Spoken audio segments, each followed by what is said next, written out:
Welcome to the Humble Hospitality Podcast. Kyle, this is Doug, Chief of Staff, and we're going to get into a couple things with this podcast that we're going to research and do a deep dive into multiple forms of leadership and how that particularly resonates through the hospitality industry for those out there that want to A, know more about the hospitality industry, or B, want to become exceptionally proficient at the hospitality industry. Does that make sense? Absolutely. So the good thing about this is there is a ton of material written about leadership in general, because leadership is so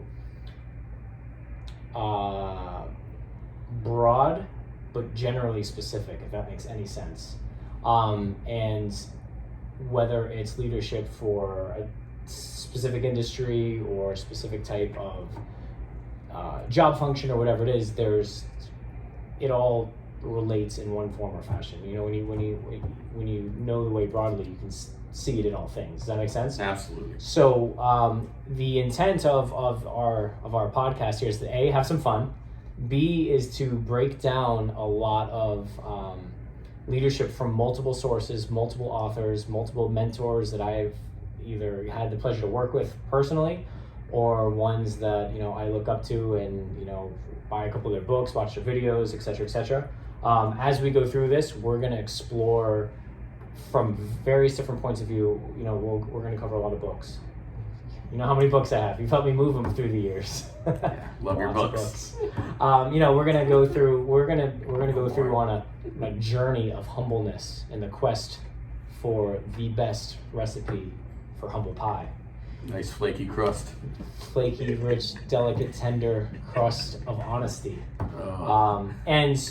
Because really one of the most important attributes of a leader is to have humility. And in order to have hospitality, you have to be humble and gracious enough to have this servanthood mindset, right? And so that's why we named it Humble Hospitality. And we're going to explore different books from chef biographies, from restaurant operator and owner and restaurateur biographies.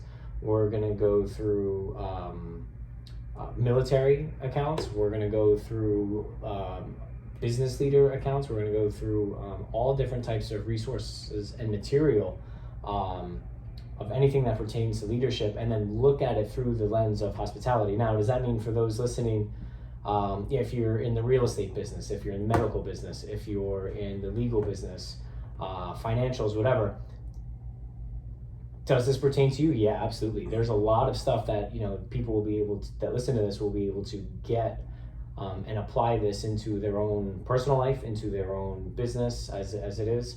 So even if you're not serving food and beverage, there's still an aspect of leadership that you'll be able to find value in this. Well, that's the goal anyway. So that's our job, to keep our listeners entertained, engaged, and educated.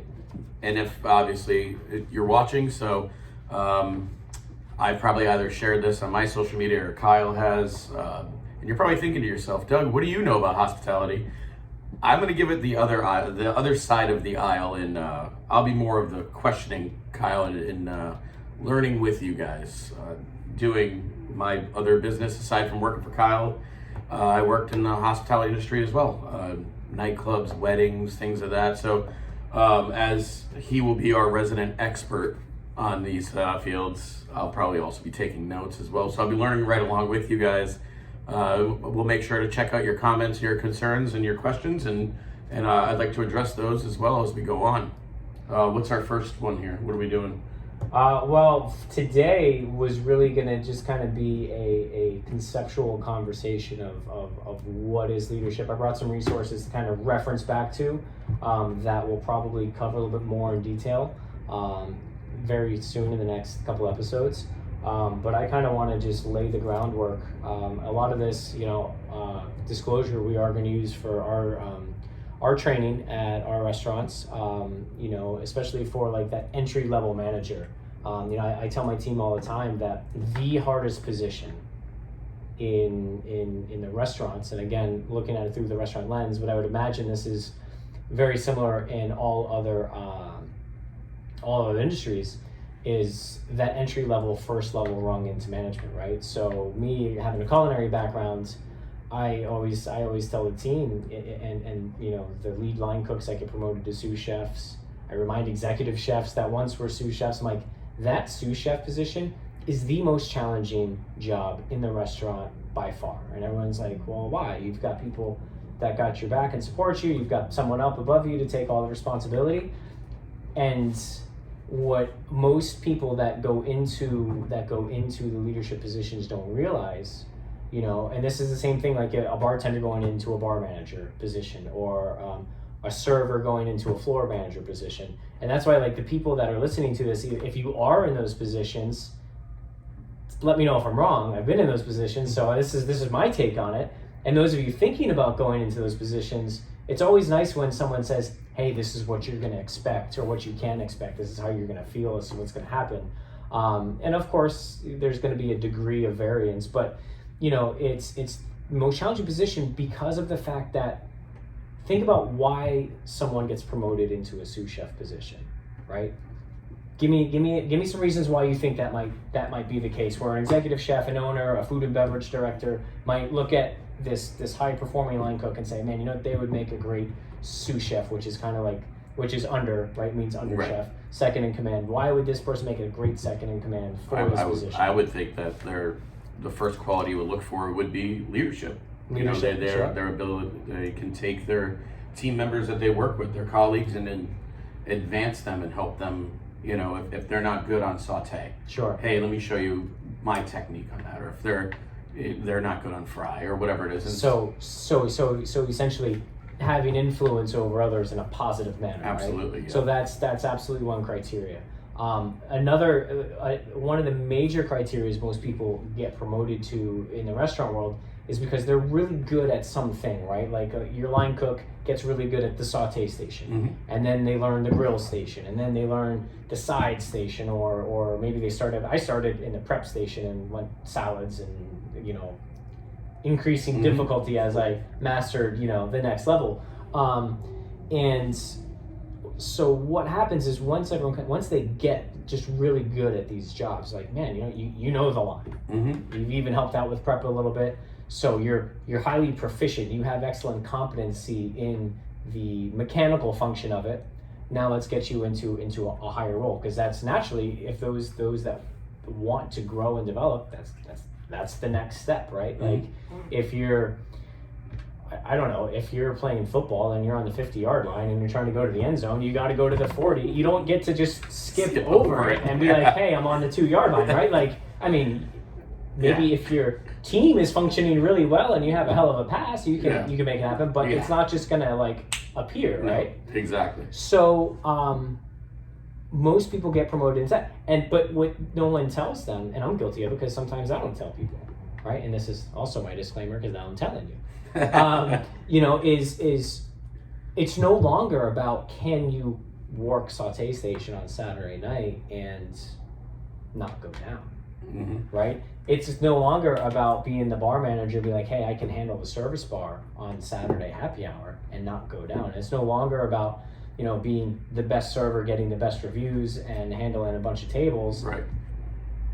It's about having the influence over your team members and making sure that they're supported and that they are able to accomplish the job even better than you were able to do it when you were in that position. Absolutely. Does that make sense? Yeah. And so, if I can interject, I get that all the time. I've taught, 10, 15 people how to DJ. And I always get the same thing. Oh, aren't you scared that they're going to take your job? No, I hope they do. Yeah. If I taught someone... Train your replacement. And then they're that good, then that's a reflection on me that I was able to help someone achieve a goal that they set of, I want to become this. Correct. And they've done it. And if they outshine me, that's amazing. Absolutely. I'm proud of that. You've got to train your replacement. And a lot of the things that we're talking about, and I'm gonna circle back on a couple of things here because there's a foundation of leadership, and depending on which book you read, there's gonna be multiple different strategies and multiple different authors and leadership theorists, if you will. Mm-hmm. They all have their own codified message. Right now, is that right, wrong, or indifferent? Absolutely not. It's all the same thing. Right. But it's none of them, and it's all of them, and that's where. And I'm gonna pull this term right from Jocko Willink. I don't listen. We're not making stuff up here. I'm not taking credit for stuff that's not mine. I was actually listening to one of his podcasts, and he's like, I love it when people that we work with use our terms. He's like, it's free. That's why we publish books. Use it. So, Jocko, I'm using it. It's the dichotomy of leadership, which he actually has a book titled that. Yeah, Jocko, you see your flag? Yep, I got you, buddy. Basically what that means is there's a balance to leadership, which actually we're gonna reflect here when we go back. I got some, like I said, some resources. But it's you have to have balance. You can't always be too far this way or too far this way, right? Absolutely. So, and that's what people going into these entry level positions don't realize. It's not checklists, it's not orders, it's not prep lists, it's not I get my name on a coat, or I get to wear a suit and tie and go hang out in the dining room. It's about you have to set that example. Absolutely. And you have to have the tools mastered as a leadership, and that's why you don't go from line cook to executive chef or corporate executive chef, because again, there's no instant success. There's no hack. There's no cheat code. Yeah. It's you have to put in the time, but you have to put in the time building the relationships with people around you. Yeah. And the higher up the ladder that an individual ascends in their space, regardless of their industry, the more complex that gets, right? Because when you're, an executive chef, or you're a regional manager, or a director of operations, or whatever it is, you've got maybe, I think back to my careers at Darden, my director of operations had 5 restaurants under his control, right? So he's got 5 GMs, he's got 5 executive chefs, he's got, if each building has 2 sous chefs, 10 sous chefs. Yeah. 3 to 4 managers per building. You're talking about 15 to 20 to 25 managers. That's a lot. And then each building has another 80 employees. So how does he or she leverage their influence over hundreds of people? And Right. that's the part where what we're going to dig into in our humble pie quest and journey that's what we're going to discover. And we're going to discover and learn about and utilize multiple tools, so that the leaders listening to this, or future leaders, when they see situations and scenarios, they'll know which tool to reach in their toolbox to fix the problem, right? Absolutely. Because if you just imagine you're at home and your washing machine breaks, and you call a handyman, and he shows up with a hammer. And he's like, hey, I'm really good at doing hammer stuff, right? MC Hammer time, right? And this is what happens. And so you're like, well, great. Do you have a Phillips head? And he's like, what's that? Yeah. I don't even know what that is. Yeah. And you're like, well, I hope you don't expect me to pay you American currency, Mr. Yeah. Handyman, because this isn't going to work, right? But in that sense, he failed at his job, right? So, there's three main resources for leadership that I always give my entry level management team, these resources, because for me, at least, in the 8 years or so that I've been studying leadership, this is what I've found is a very broad spectrum of how to understand leadership, and then gives those individuals an idea of what the tools are, Mm-hmm. as well as lets them know how broad that spectrum can be, right? So there's the 3 resources. The first one is, there's a pastor in Orlando. His name's Jimmy Knott, and he's been coaching leadership through his church for, when I first learned about him, it was about 10 years, and that was about 6 years ago, so maybe 7. So let's just call it roughly 20 years. Mm-hmm. But as the pastor of this large church in Orlando, he is leading hundreds of people a day, right? Mm-hmm. And so he has leadership studies, and he's developed a lot of leaders. And actually, his son-in-law, was the managing partner for Eddie V's that I worked at in Orlando when I went up there. Oh, okay. And he's now the director of operations. So last I checked, Randy Cook, love you, buddy. You changed my life. Thank you. So he's the director of operations for Eddie V's, I believe, for the East Coast. Last I spoke to him was about years. Right, it was right before the Rona impacted the world. Yeah. You know, and we'll talk about that because there's you know, getting ahead real quick. There's huge leadership lessons that have been learned and still are being learned throughout. That is the business world. That's going to be a 2-hour episode because everybody that I've spoke to about this podcast wants. That's going to be an easy. Well, I'll sum it up right now. Well, I'm going to tell you the question is everybody said it's Corona, it's COVID, and everybody's scared and businesses. I mean, my personal business was like niche for you couldn't do anything, and everybody has asked me as soon as they knew I was doing this with you, how is it that you opened more restaurants during this while restaurants were closing down? It's like, again, they want to know that the cheat code, if you will, as you said, but there isn't more. There isn't. We will break that down in a. No, it's simple. It's simple. It goes back to intentional leadership, right? But what that is those restaurants didn't open just because of they opened because of COVID, because of the opportunities that came up. Right. However, the ability to do that didn't just happen like that. Right. That happened 10 years ago when I started to put plans in place to open a restaurant and started to lead myself through leadership so that when opportunity came, you can capitalize on it, right? So, and really where the spotlight hit it was 3.5 years ago when our restaurant opened, and I managed my team and my restaurant by our core values that we have in place at the restaurant, right?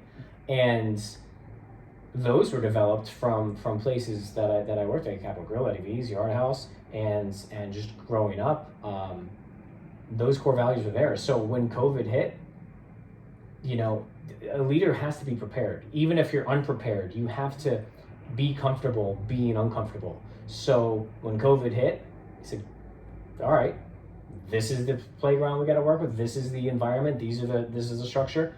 Good. How do we beat it? How do we excel at it? And the way we do that is we revert back to our core values. We revert back to our core mission statement and say, okay, what is it that we do? And ours is we serve smiles one plate at a time, right? So I'm like, okay, we'll just do that, but we'll do it better. We'll do it harder, and we'll just do it more as best we can. Yep. And fortunately, we're in Florida, so we were allowed to have that opportunity to be open, right? Without being arrested or whatever. Yeah. But that's it. We revert back to our core. But I'm like, well, we've been doing this for 3.5 years, so let's just do it more.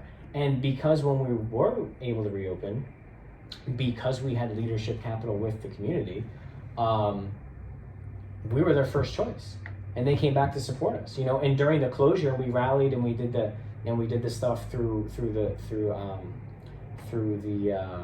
the fairgrounds, right. And we donated about 15,000 meals to the community in about 2 weeks through donations and things like that. Well, it kept our team going. It helped people in our area, and and that was serving smiles one plate at a time. It doesn't matter if it was in our building or not. Like, that's what we do. Yep. So that's how. So when these opportunities came up, like, there's a spot to serve more smiles. Boom, let's make it happen. Yeah. So that's kind of how it worked, you know, and that's where, as a leader, and we're gonna get into this, we're gonna get ahead, but that's where you have to detach and say, okay, what's the scenario? Well, that's what it is. All right, good. Let's go get it done. Yep. You know, just get it done, make it happen. Yep. So plan and execute. Yeah. But going back to Jimmy Knott. Yes. Yeah. Wait. Totally. So get used to that. By the way, we're gonna do that a lot. That's what happens when you put two friends of 20 years together in front of a camera. We're definitely gonna riff a bunch of that. So. No, but it's good. But it's good because and that's why we don't rehearse this, and that's why, you know, we're gonna have these conversations, because, you know, as we go into this, we can go off on something that's going to be highly valuable to what we're talking about, and then maybe we'll circle back. So it's awesome. But going back to Jimmy Knott says, and if you want to get a sneak peek, if you go to JNL Ministries leadership.com. He's got a leadership tab. There's 12 videos. Each of those videos like 30 minutes long, and they have some like follow-up leadership questions, right? Just to help you get the most out of that material. And I give that, and that's one of the tools I give my entry-level managers. Hey, watch these videos, fill out the sheets, download them, they're PDFs, download them, fill them out. And when you get all 12 done, let's go through it together and tell me what you learned, right? Tell me what you learned, let's go through it. I do like a little mini, like a book report you used to do in elementary school, but like a video. Right, I paid people to do those for me. But no, I heard about them. So, so anyway, sorry, I need a little discipline. A sour apple sniper. Thanks, Jocko. This is really good, actually. It's delicious. I'm a pretty big fan. It's all natural. That's why there's no toxins. So Jimmy Knott says, all right, for a leader, and this is why I start with Jimmy, because it's simple. He says, to be a leader worth following, right? Because anybody can be a leader, right? I mean, when you think about, before we get into the three things, right? I'm going to backtrack a little bit. What makes a leader? Who is a leader? What is it? Like if I were to ask you, in your mind, what's an example of a leader? Could be good, could be bad, but right. A leader. Yeah. I mean, you want me to? Yeah. I mean, I have the ability to train, ability to delegate. Okay. That's. Does that mean they're okay? The ability to. All right.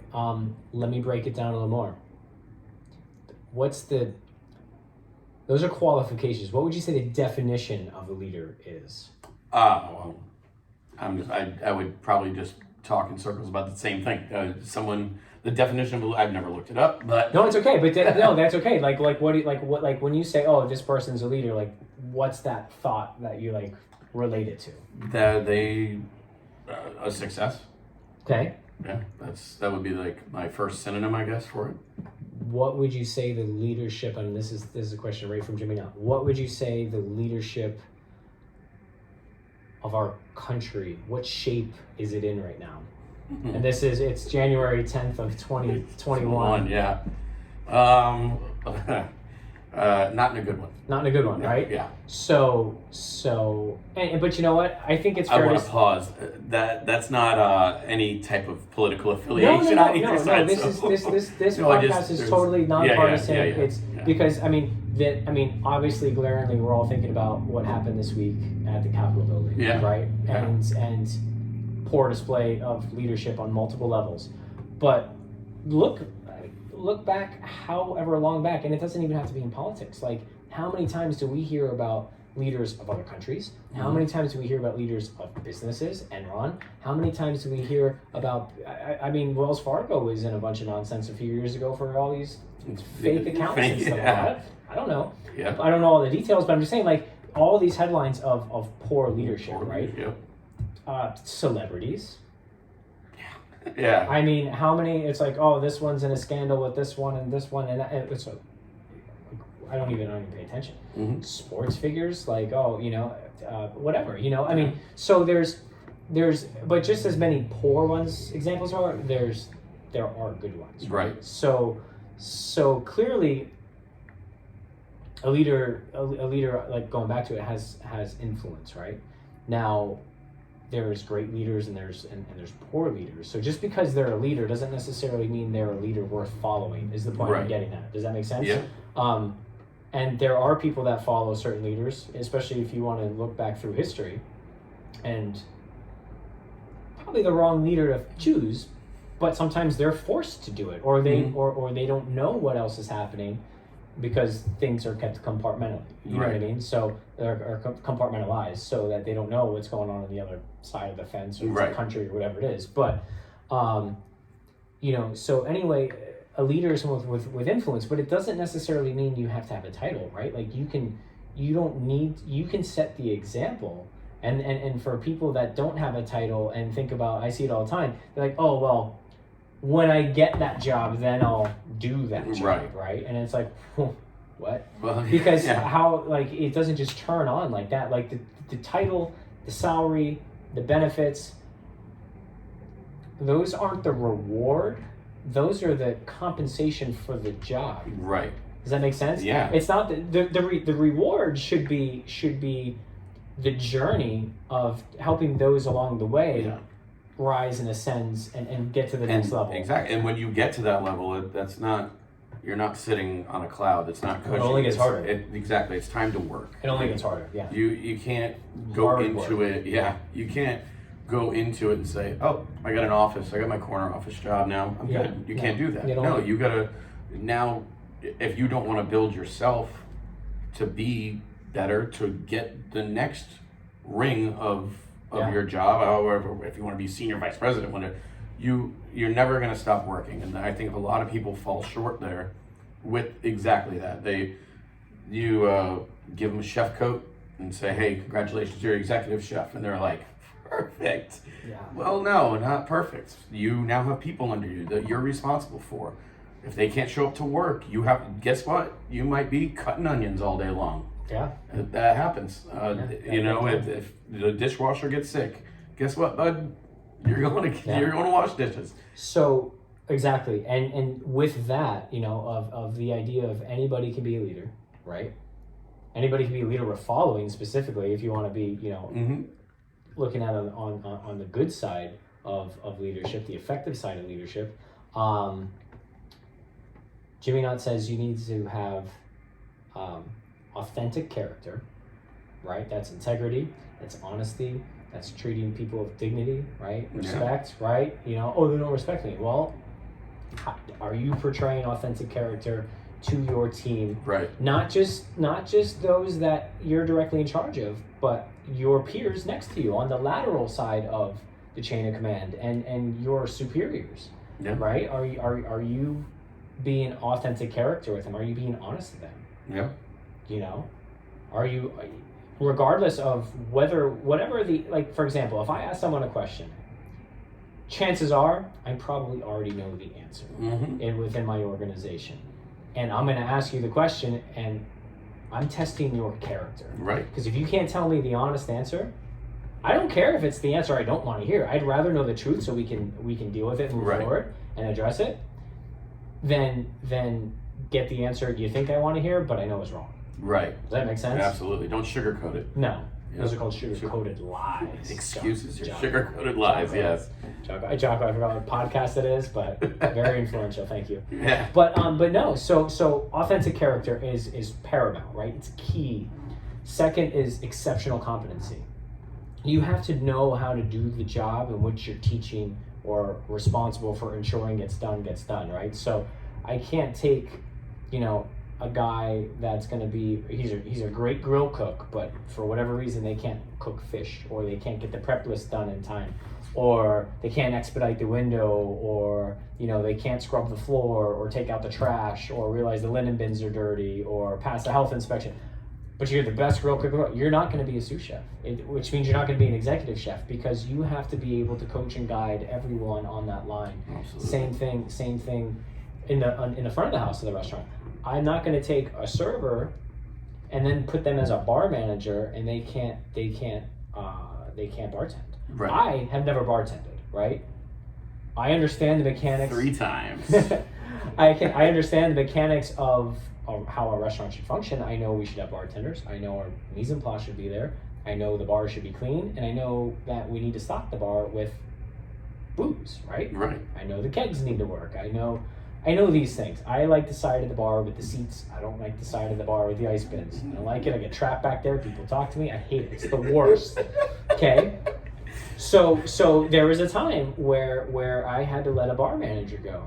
And he was very influential there. And I got the bar team together and I said, hey guys, I'm counting on you guys to tell me what it is you need. Right. I'm not the guy. And I don't have anybody on the team right now who's going to come put a cape on and save you during service. We don't have that skill set. Yeah. I don't have that skill set. What do you need from me?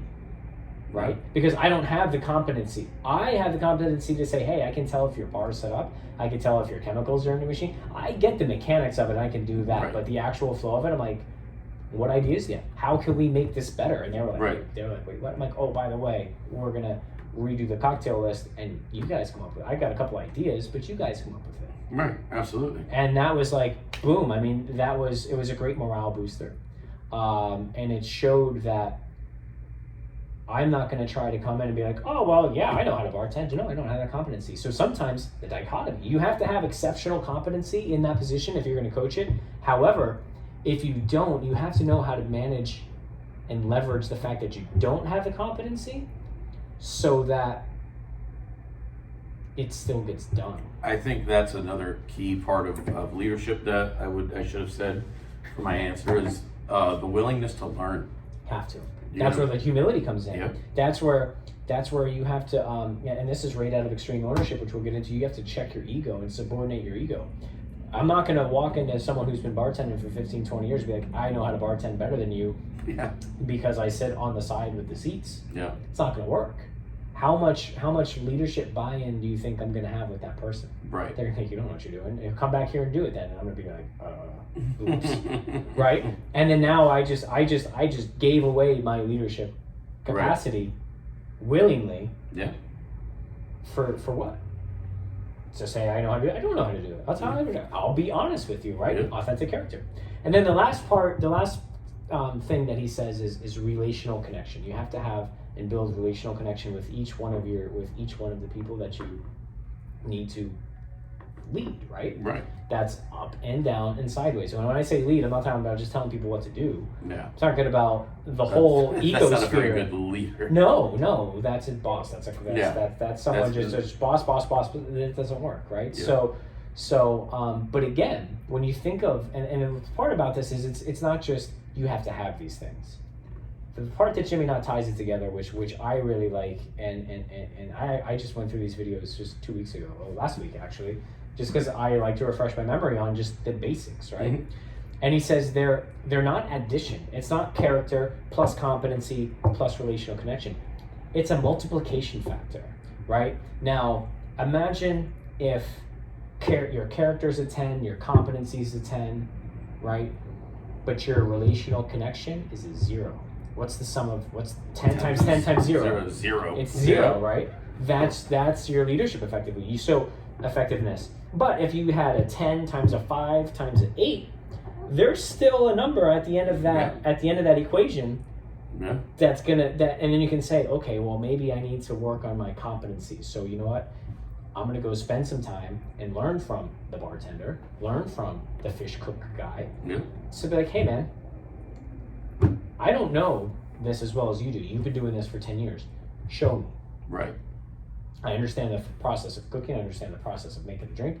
Show me how you do this. Right. And help me learn. And all of a sudden, you just subordinated your ego to someone who reports to you.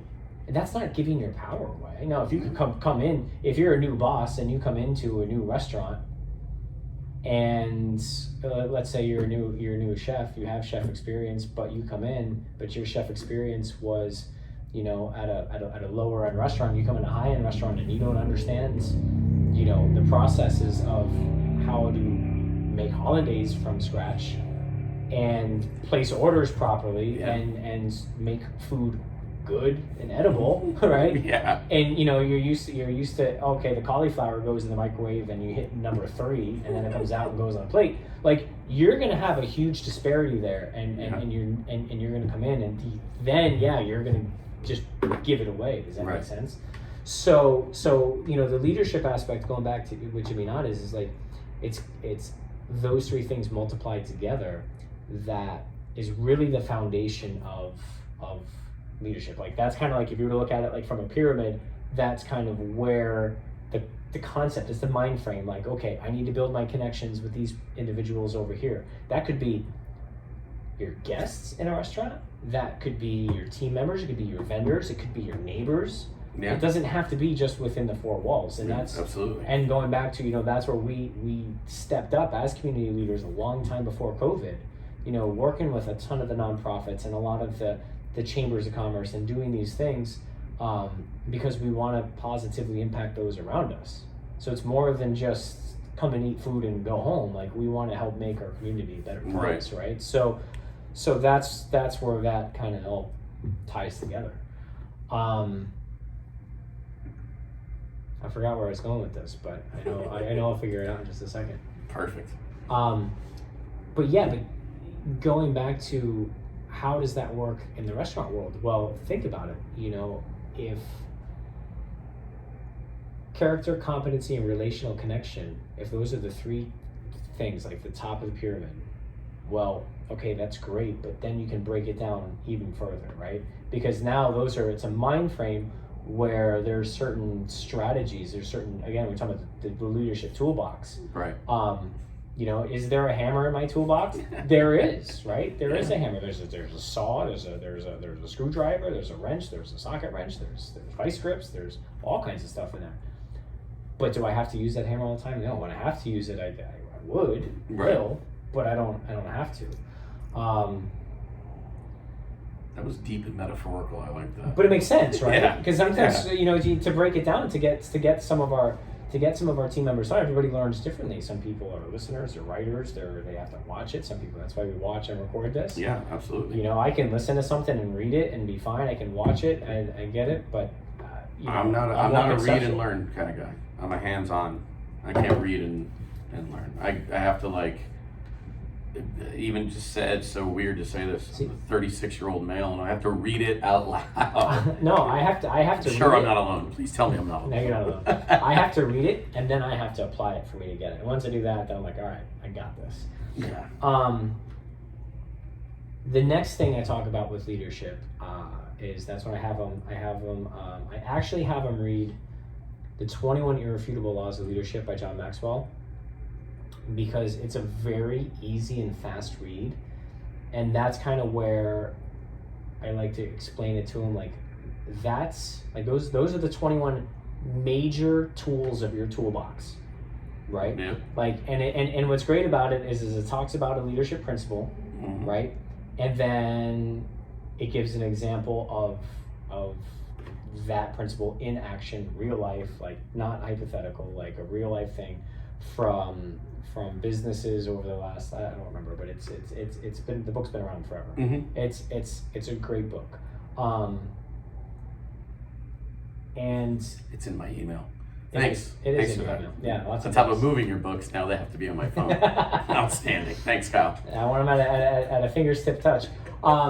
But the thing is so if that kind of says, okay, here's the three parts of leadership, and then you're like, but wait a minute, now you just told me there's 21. Well, I'm about to tell you there's 4 next. Yeah. And it's like, well, is it 3? Is it 21? Is it 4? It's all of them and it's none of them. And then you're really like, what? Because it's such a highly conceptual and cerebral concept mm-hmm. to apply into the business. But people are complex, right? And all these authors and all these leadership theorists that they're applying it from their perspective and what worked for them.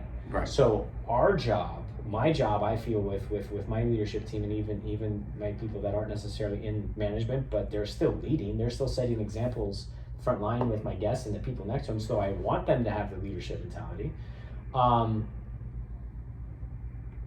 It's find which one works for your personality. Find which one works for your strengths and where your weaknesses are. Mine's bartending.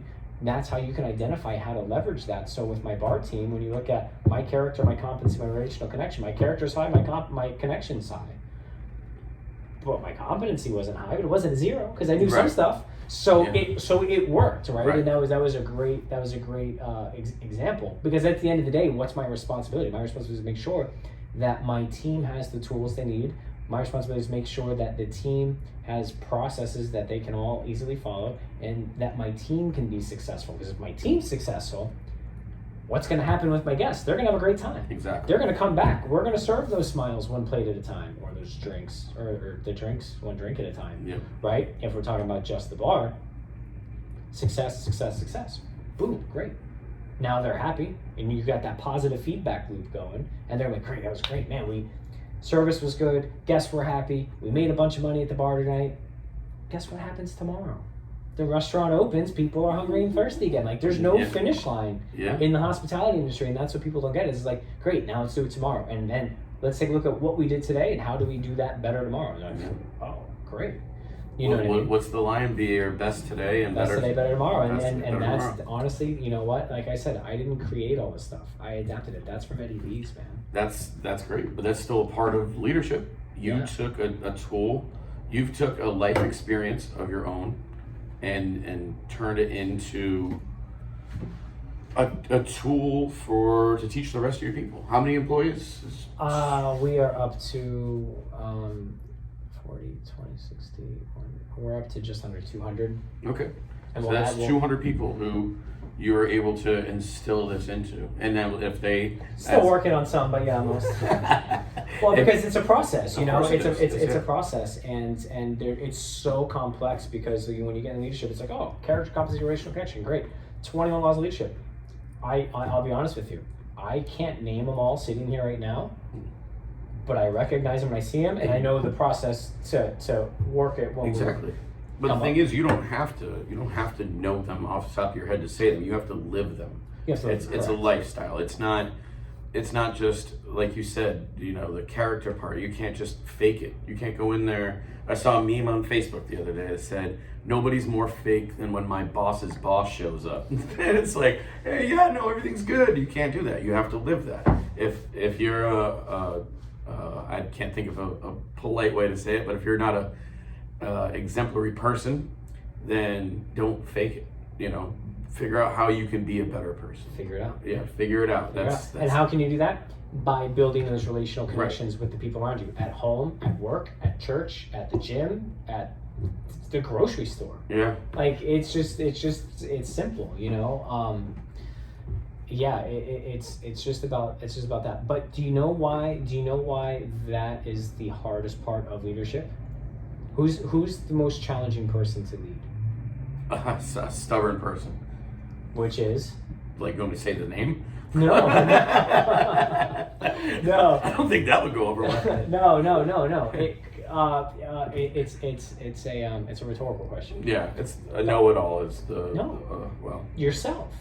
Oh, okay. The hardest person to lead is yourself, and leaders need to spend more time. I was right. My girlfriend calls me a know-it-all all the time. Yeah, see, there you go. So a leader needs to spend more time leading themselves. Yeah, you heard that? All right. A leader needs to spend more of their time and energy leading themselves than they need to worry about anyone else. Because if you can't lead yourself, how are you going to lead the rest of your team? Exactly. Right? If you can't show up to work with an iron shirt, a clean chef coat, a clean apron, right? You shower, brush your teeth, deodorant, comb your hair. Like, I mean, yeah. This sounds pretty basic. You're like, wait, Kyle, all you're telling me is I need to show up clean and dressed, ready to work? Yes, absolutely. Because if you can't put clothes on, clean clothes and look presentable, how do I expect you to do your job at a high level? I don't. You can't even do your laundry at a moderate level. Yeah. So you're gonna come in. It's like people that again, I'll do the job when I get the title. Okay, do you think Michael Jordan says like, hey, I'll be a champion when they give me a trophy? No, yeah, exactly. Right? Do you, like no, of course not. What you do in practice, you do in the game. Anyone who's played sports and at a high level competitively knows what you do in practice, you do in the game. Because you don't just like, I'm gonna grace these people with my presence and come out on the court because my name's Michael Jordan and now I'm just going to decide to be good when I want. Yeah. It doesn't work like that. No, you've got to, and that's where that discipline comes in, to be disciplined. Like Kobe Bryant, right? How many shots a day did he take?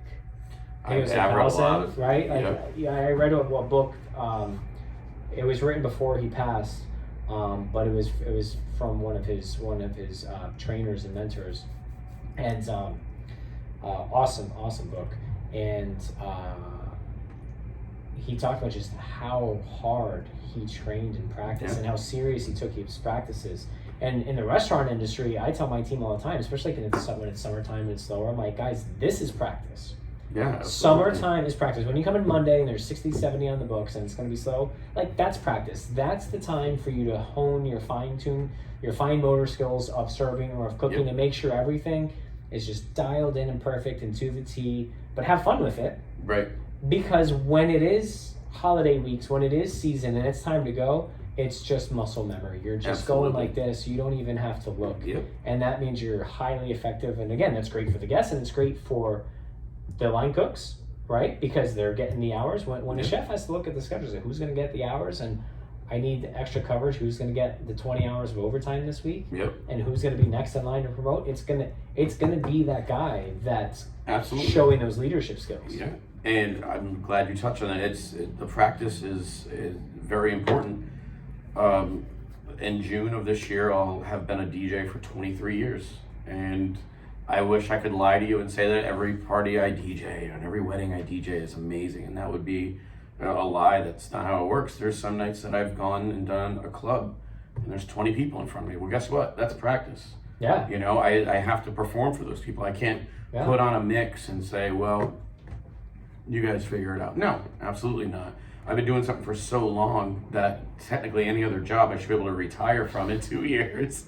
But I still practice. I still want to learn new techniques of what I do. There's new music that comes out. There's new genres of music. I need to learn what's the proper way for that. Who likes that? Where do I fit that in sets? And I think maybe like an oversimplification of it is that you have to be prepared to you're always going to work. Retirement is exactly that. When you get to it, then you can stop. But if you don't have the dedication and the motivation to work really hard towards anything, any goal in your life, even if you don't want to be a bartender, you don't want to be a server your whole life, well, guess what? You're going to learn life skills while doing this that will help you for anything else you ever want to do as a job. Correct. I mean, and I never thought I'd be a DJ this long, but it helps me with interpersonal skills, which helps me with working with you. Yeah. I mean, I get to talk to the guests. And to have the mindset of, all right, it's slow. I'm going to treat this as practice and do this. Or, you know, anybody that, again, talking about sports or talking about, the bodybuilders and stuff. Or anyone that's really dialed in and serious about their craft. You are on the DJ side, I am with restaurants. It comes down to having that mental discipline to get the job done, right? Absolutely. If I'm a bodybuilder, I'm in the gym twice a day, eating 100 pounds of protein a day and, bench pressing pickup trucks, right? Like, that's what I do, right? Yeah. And I'm going to be disciplined enough to do that, right? Yeah. Martial arts, surfing, whatever, right? So, but that's why, and again, attributing it back to Jocko, that's why he says discipline equals freedom. That's why I have the flag here. I got it at home in my garage. I got it at the restaurants because it reminds me to be disciplined, to be focused, because the freedom is very important, and it's more than just important, but that's the goal, right? Right. And that's why, like, for example, the managing partners and executive chefs of the restaurant, I don't make their schedule, because I say, hey guys, you're in this position for a reason, because you're highly competent, you have great relational connection, I trust your character, which means I know you understand what happens in the restaurant, you understand business mechanics, you understand your team, which means you know when you need to be here and when you cannot be here. So you guys make your schedule. Yeah. And I don't micromanage that, you know?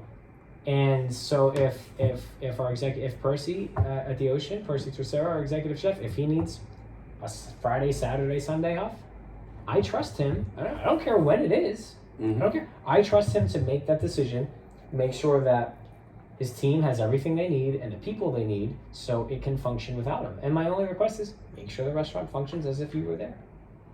If you need help, if you got something that's going on and you need me to come in and run the shift that day, I'll do it, of course, no problem. Yeah. Or we need an extra front of house manager, let me know the tools you need so you can have the freedom to live your life. I'm good with that.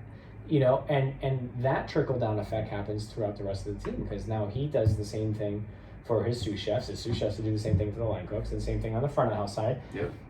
But also too, the freedom of I like to sleep at night. I don't want to be worried about this, that, the other. So like the freedom of just of the trials and tribulations and negativity of what comes along when you're not disciplined, mm-hmm. when you're not leading yourself, when you're ineffective at leading your team, and now your character is in question, your competency is low, and your relational connection is usually a zero, what happens? Right.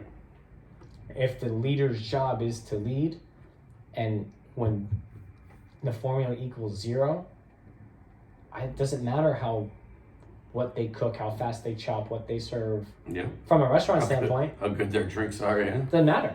Yep. You can't lead.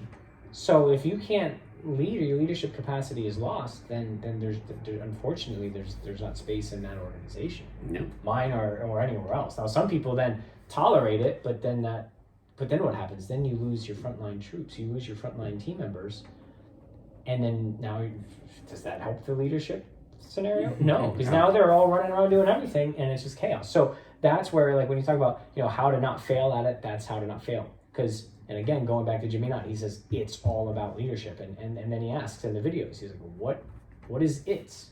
Well, it's is everything. Everything is about leadership. Jocko will tell you leadership's the most important thing on the battlefield. Leadership is the most important thing in any business, in any organization, even if it's a business, nonprofit, sports team, whatever, right? Yeah. Like, it's the key. So that's I think it's a good kind of place to stop for now for episode 1. We didn't get into extreme ownership, but we'll save that for the next episode, because that's probably a couple episodes in and of itself, depending on how we want to go. But while we cover some of these topics, right? When we cover some of these books, we cover some of these videos. We'll read some excerpts from them. We'll go through that, but obviously we're not going to sit here and read it all, because you got to buy the book to support the authors so they can continue to bestow upon us their knowledge, and we will help give you the Cliff Note versions of that with some of the things that we research and go through and apply. These things they work. We apply them every day in our restaurants, and I know there's people out there that are listening to this that they apply it already. They're already applying it. Sometimes it's good to hear from a different perspective. I have a countless number of friends and great guests and great friends that are in the real estate industry right now, and they're running their brokerages, and these things apply. Yeah. Right? It's not just about serving steaks and fish and lobster. It's I love it when these things apply in these other businesses. They become successful, and then they come buy the steaks and fish and lobster over at Kyle G's in Oakenhember. That's fantastic. Yeah, that's great. But so that's a win-win right there. But but that's how it works. So that gives us our opportunity to practice our leadership every day, to showcase our leadership every day, and to get good at it. And what happens when we make mistakes? Because they're going to happen. We make them, we fix them, and we move forward. And that's it's a whole nother episode. But good. Well, we're at like 52 minutes. So. Perfect. I have one thing that I want to pull out here real quick. It's just a quote. So pretty cool. This is the first folder when I started to put Kyle G's together of leadership material that I kind of had. A couple things have fallen in and out, but I was going through stuff today and I actually happened to find this. And it's February 16th, 2016, so it's literally like 5 years ago. When I was the chef at Yard House, I came across an article in the Entrepreneur website or whatever, and it was 50 quotes of leadership. And I wanted to read one out of there in closing because it was really cool, and I think it really exemplifies what the concept of leadership is. And it kind of goes back to when I was talking about the dichotomy of leadership, where Jocko had a whole book on it. This really kind of sums that up in one sentence.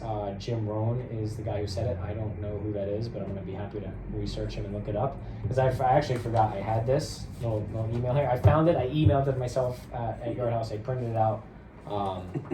And you don't even have that email address anymore.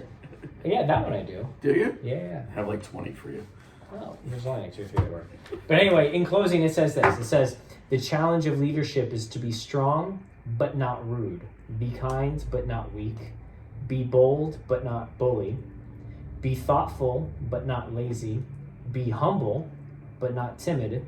be proud but not arrogant, and have humor but without folly. So it goes, you got to find that balance, you know, and each situation you deal with as a leader is going to determine where on that spectrum you're going to have to fall with you know, dichotomy of leadership. Like, you know, for example, I might be like, hey, we're going to go get this done right now. All right, Kurt, that's what we need to do for this situation right here, right? But then the next situation comes up, oh, we got to go get that right now. And sometimes we wait, hold on, let's just wait. Let's just chill for a minute and see what happens. But last time we did this. Yeah, that was last time. That's what we need to do then. Yep. Now, sometimes we might just need to sit and wait and watch, because sometimes no action is action. Right. So it doesn't, that's the dichotomy. Does that make sense? Yeah. So I like it. Yeah, so that's kind of where I think, you know, our little leadership journey through the lens of hospitality while being humble and eating all the humble pie. Lots of humble pie. Serving up lots of humble pie. I love it. The bakery's on full capacity right now. But you know what? Let's talk about, hold on, let's spend 5 more minutes. Let's talk, what is humble pie? What is it? Checking yourself. You gotta check yourself. You gotta check your ego, right? I think there was a song about that. You gotta check yourself before you wreck yourself. Oh yeah, was that TLC or somebody? No. I'm just kidding. I'm just kidding. You can't go chasing waterfalls. You're the DJ. Humble pie, right? Again, this is attributable to Randy Cook. I'm gonna tell you a story, and I still don't know how he delivered this with such like candor and just like the ability to really make you think, and it was perfect. It was exactly what I needed at the time. So I left Pietro's because he was just miserable at leadership. Pietro, if you're listening, read a book. I'm not trying to be confrontational, but it was horrible. Yeah. No. I've had the pleasure. You know what it was, and I'm not saying this to be negative about anybody, but it's a learning lesson for me that I had of character and of relationship. That was just it wasn't there. It's true, because you get stuck in your ways. Yeah, that's a prime example. Yeah. So, but I left there, and I went to Eddie V's. Now, in my mind, and this is where the humility aspect of me comes in. I don't mind sharing this because I hope it helps somebody learn, because I learned, because you don't know what you don't know, right? And that was, I thought I knew what I didn't know, but I didn't realize I didn't know what I didn't know. So I got to Eddie V's, and here I am. I'm like, yeah, man, great. You know, the restaurant I was just at, it was the first time it's been open in 9 years. It's like the most prominent location in the area, because it's the same restaurant that I'm in now, right, at Kyle G's. And so those of you who are listening to this, it's a big 8,000 square foot restaurant, literally on the sand dunes overlooking the Atlantic, and it's up in stilts, and it's beautiful, right? It's been there for about 32 years now, all wood beams going through it. It's phenomenal. And so I had this huge ego, right? Like, I built my own food cost sheets. I was like trying to learn all of Thomas Keller's recipes. I had all the ordering down. Like, I thought like I had this whole thing square rooted. I was like, I got this. Boom. I'll be an executive chef for Eddie V's in like no time. Got it. Yeah. They hired me as a sous chef just to get me in the door, and yeah, I'll be there in like 3 months, no problem, right? So, like, I was cocky, I was arrogant, and like looking back at it, like, I'm like, man, I would have smacked this shit out of myself, right? Like, and so I get there. You weren't that bad. But you know what? I always worked hard, you know, and I was honest, and I wanted to build good connections. I was just a little jaded.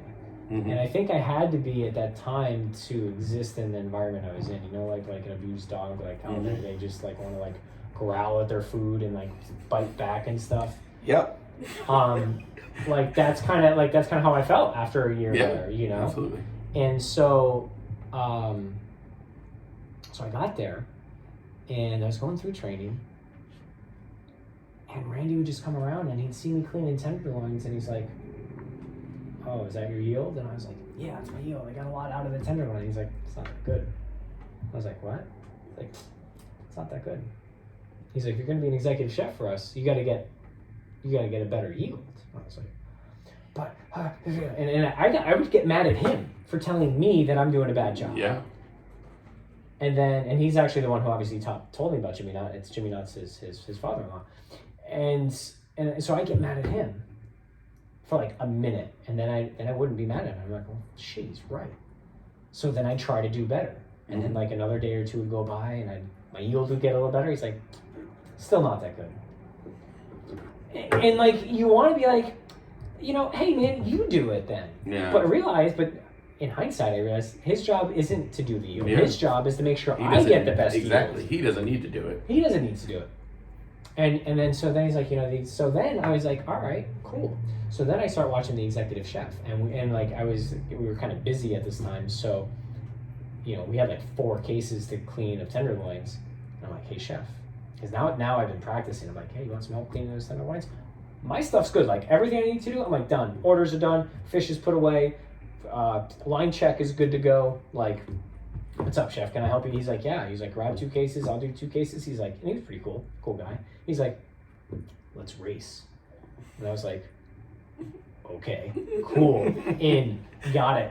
Because, and I just had this conversation yesterday with our team in Okinawa. I said, my job as a sous chef, in my mind, was to run a better shift than when the executive chef was there by himself, right? If we're both there together, that's gonna be great, but I want better labor, I want better productivity rates, I want less comps, I want happy team members, I want lower ticket times, because I'm not trying to make him look bad, I'm trying to let people know that I'm ready and that I can do the job. Yeah. And I want him... It's not about outshining your... No, you blow someone else's candle out, yours doesn't get brighter. Yeah. Right? If the room just gets darker. Yeah. You follow me? So like, but what I wanted that so my team had the confidence in me, right? So I'm like, race him. I didn't win. He had been doing it for years. I'd been doing it for weeks, right? Didn't win, but I got good yield and I contributed to this, that, the other. So all right, boom, great. But then like, I'd be cooking on the line, and the tickets, we'd be getting our ass kicked. Tickets are out, this long, and the line's busy. The restaurant's full, shit going on left and right. And Randy'd come back over and he'd look at the broiler, great. And he's like, I'm getting a lot of char on those. Like, cool and calm as could be ever. And I'm like, I'm busy. And he's like, your lobster overcooked too. And I'm like, I'm busy. And he's like, I guess you're not that good at your job then, are you? And I was like, I'm like, what? Dude, like, we are slammed. Like, I'm getting my ass kicked right now, and you're coming to bother me about being not that good at my job? But you know what? It got me good at my job. Exactly, it checks you. Oh, it checked me so hard, but you know what? I needed it, That's like gut wrenching for me, and I didn't have to deal with it. But this is where it comes into going back to it. So at the end of service, he's like, "How much more humble pie do I need to feed you till you figure it out?" And I was like, "I think that was my last serving." Yeah, got it. Oof. But you know what? He did it in the most caring way, and he could do it. Because I had the most respect for this guy because he had competency, he had character. I knew he cared about me. I knew he was trying to get me to where I knew I could go. Yeah. But I didn't know how to get there. Right? So he had character, he had competency, and he had a relational connection with me, and that helped me strive and build on that. And that actually, at that moment, that really changed my career, because then I learned how to harness the power of the teams and the leadership, and then I just continued to ascend from there. And then my passion really became about the people more so than the product on the plate, which that part's simple: great quality product, good technique, and continue to do that and refine it. But it's the people that make it, especially in a restaurant. So, yeah. So before we go any deeper, I think that is an excellent first one. Yeah. That is going to be... But that's humble pie, right? That is humble pie. That is great. Got it. And sometimes you have to serve yourself humble pie. Yeah. And sometimes you don't even realize you're hungry for humble pie, and you just need it thrown right in your face. Just big pie face. Not me. I'm great at everything. Not at all. Thank you guys so much for watching. This has been episode 1 of... I almost called it Humble Pie. Of Humble Hospitality. Humble Hospitality. Yes, Humble Hospitality. Episode 001. Yes, absolutely. So leave us comments. Let us know what you guys want us to discuss. Thank you guys very much for tuning in. See you next time.